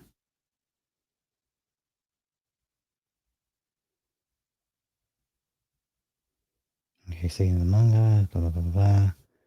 Okay. Okay, you meant the elites. Okay, fine. Okay, so he put on X. I meant the elites and politicians that are leading us into these wars and might make different choices if it was their children. Once again, Theo Von is coming from the angle of the awakened white white man, right? Okay. In a separate X post, he wrote, "I was angry and kind of scared, and I wouldn't even have the freedom of speech if all types of people braver than me hadn't sacrificed for it." Okay.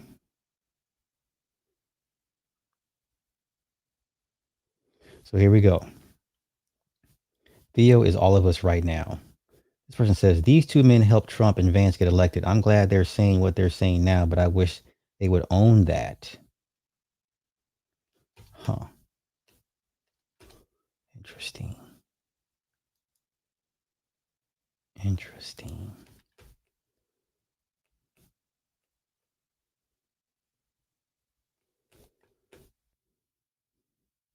Interesting. Interesting.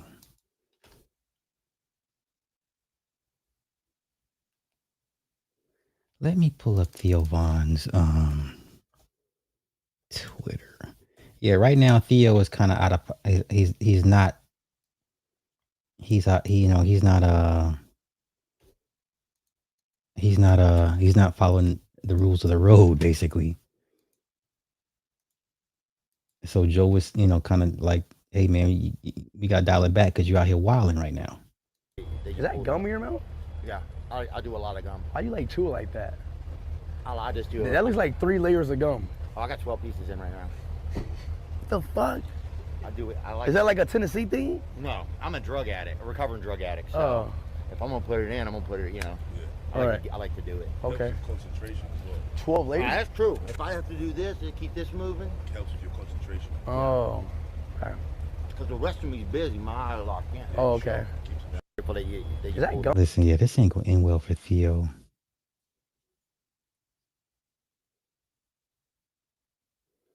Yeah, you can't be out here talking. He's going off script. He is going off script, and Joe's got to bring him back from the brink. This is the part where I don't know what to tell you about that, man. I'm having a long month. I'm trying not to take my own life, so I just want to get these photos. that was from last year, a couple years ago. Yeah, as of right now, he's off the reservation, and they got to bring him back. They got to bring him back. So this is mostly Cap. Sad to see this kind of stuff. I'm doing great. I'm a human being, which is a rocky ride, but I'm doing fine. Thanks. Okay.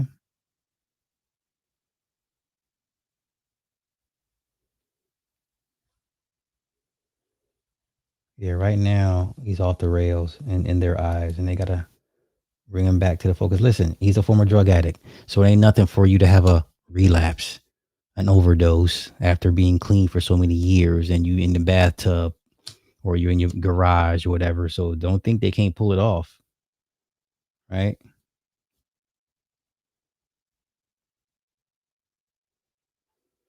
Theo began to notice, and as soon as that happened, you started seeing stories about him losing it.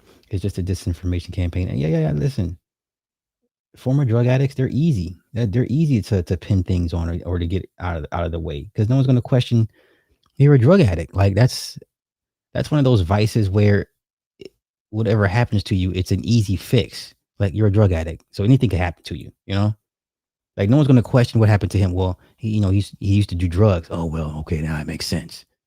You understand? So okay. I've been on for right. I stayed under 2 hours. Did someone give me did I get a super chat? Oh, let me check and see. No super chat. Did I see a super chat? Oh wait, someone gave me a gift? Who did that? Oh, who gave a gift? Let me find it. Whoever gave the gift. My bad. It disappeared. Let me find it.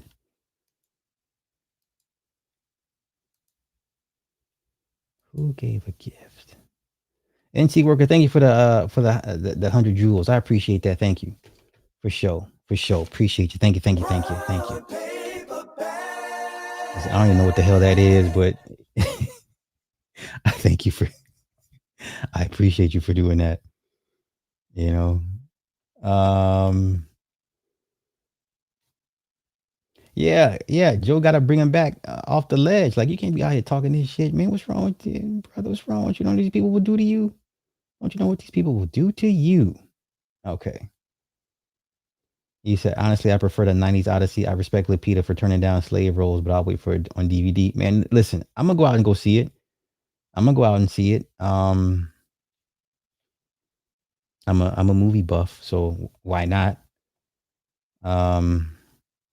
Michael Jackson next year, John McClane, Pat. Yeah. Listen, Bronca been running it though. Bronca's been the man ever since he came into Michael's life. These guys are like 20 years ahead of the game. So, all right, I'm gonna get out of here. I thank each and every one of y'all for coming through and letting me listen to me run my mouth about stuff. And I'm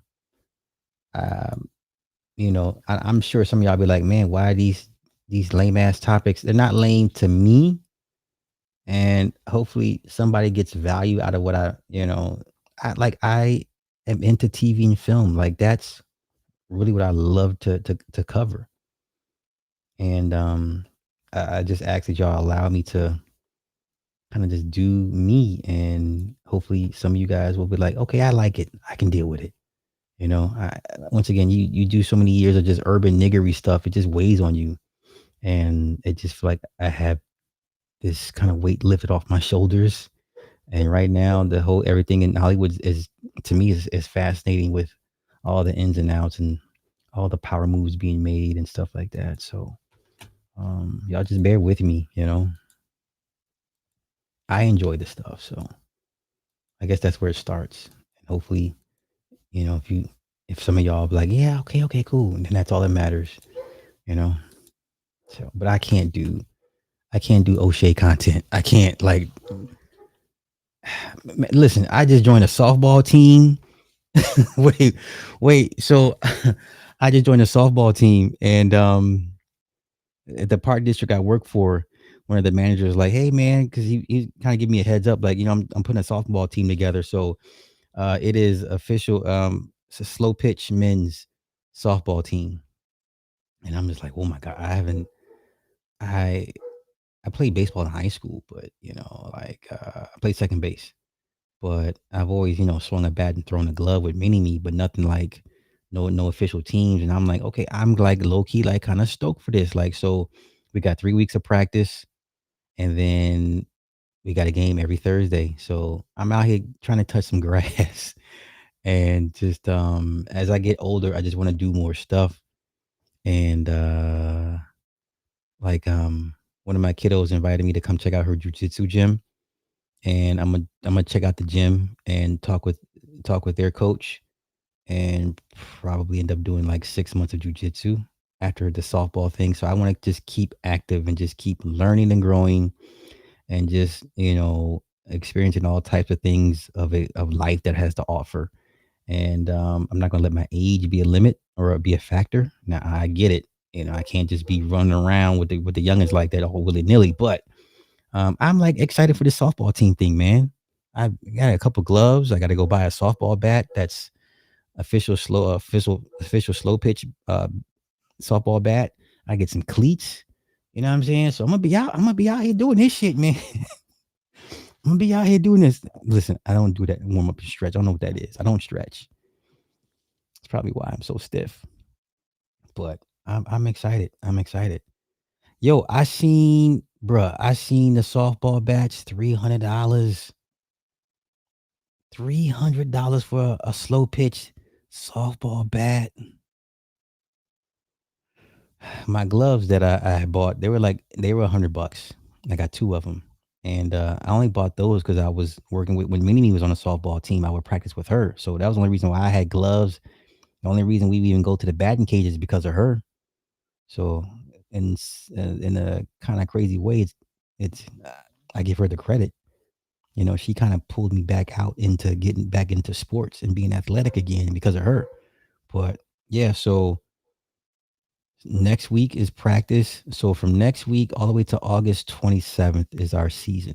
And then once August is done, I'm gonna check out the jiu-jitsu gym and probably get it in for about 6 months, maybe do a tournament. I think that's my end goal is to 6 months, do a tournament, and then just move on to something else. I ain't trying to get no goddamn purple brown belt in jiu-jitsu, man. I'm trying to do, get a couple tips on my white belt and be like, okay, daddy did that. Now let's move on to something else. I'm not trying to turn into Tom Hardy or nothing like that, but the competitive juices are starting to come back and they've been dormant for a very long time. And so I am looking forward to see how far I can push myself at this age and see what I can accomplish. And so I will definitely take you guys on this journey with me. And I hope you guys stick around for the ride because I'm excited for it. But definitely the softball thing. I'm like, yeah, I want a softball team with my big old age. So yeah. Oh shit, working with Lupita and Fight Club now. Oh. Listen, what he's gonna try to do? He's gonna bring back the Rumbles and bring back all these new young people under his wing. I get it. I ain't mad. So do not be surprised when he brings back the Rumbles and you have a bunch of new guys like Freezy and 2K or whoever, God knows whoever, Lupita. I do not be surprised you see these guys on Rumbles, the new and improved Rumbles or whatever. Listen, what we all contributed to 10 years ago cannot be duplicated.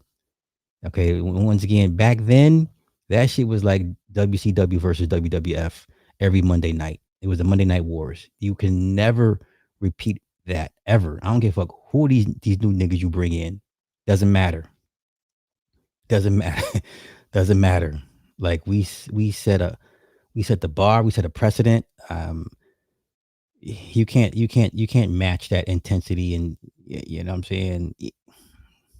I mean, like I said, it would be interesting to see these new guys on the Rumble format, but it will never be like what it was. That's one of those you just had to have been there, and like I said, they'll never match what all those guys did back then. So have at it though. I'm good. Sweep the leg. Oh hell no. Sweep the leg. One of my kiddos, she's on the jiu-jitsu team and she's good. What is she? 13, 14? Little Mexican girl. I mean, head full of hair, and she just be climbing on top of these people and just be putting them in a rear naked choke. I mean, she's good. So she has a competition on June 7th, and I'm gonna go check her out and go see her team in action. So definitely come August, I'll be in a white gi with a white belt. Talking about what was Cobra Kai's motto? Strike first, strike hard. Yeah. Yes, Sensei. Sensei Gracie. So, yo, hey, Red, I totally forgot to get back to you, man. So, okay, where's Red? Red and Paul. So I have elections this weekend. Matter of fact, I'll text y'all separately, but I have elections this weekend, which I didn't realize until 2 days ago. So this weekend is our state's special elections that I'll be working all through the weekend. So I'm gonna be out of commission. So um I gotta reschedule you guys to come back through. So but yeah, man, congratulations, man. Hey. You know, all these don't get married ass niggas, you know. Congratulations on that. Congrats. Y'all have my blessing. AIM was on a live for over 15 hours. What? I thought 12 hours was the max on YouTube. Holy cow. I'm not gonna be on live streams more or less to amount. Hey man, as you should. Hey, that shit hit different, man. That shit hit different. That hit different, you know. So I'm congrats, man. If anything I can tell you guys, put yourselves first. Do not let outside forces interfere with y'all's union. If it's one thing I can tell you, probably the most important thing is to keep everybody else out y'all shit.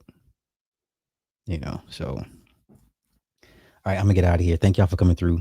Once again, congrats to Red, man. Yeah, taking that big step. That's a big step, but it's worth it. If done right with the right partner, it's worth it. So worth it. So I'm gonna get out of here. And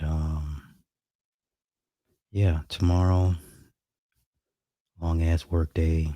I'll be back tomorrow, per usual. And oh, he was on a panel on Trader Truth. I don't even know who these guys are, y'all. Y'all be watching people I ain't never heard of, and that's okay because I don't want a bunch of niggery algorithms. I'm sorry. I don't want a bunch of niggery algorithms. I listen every day, every 2 days, every 3 days. I scrub my algorithm. I don't want niggery algorithms. You know, so yeah. All right, y'all have a blessed night. I will do the same. I'll catch y'all tomorrow. I bid you all.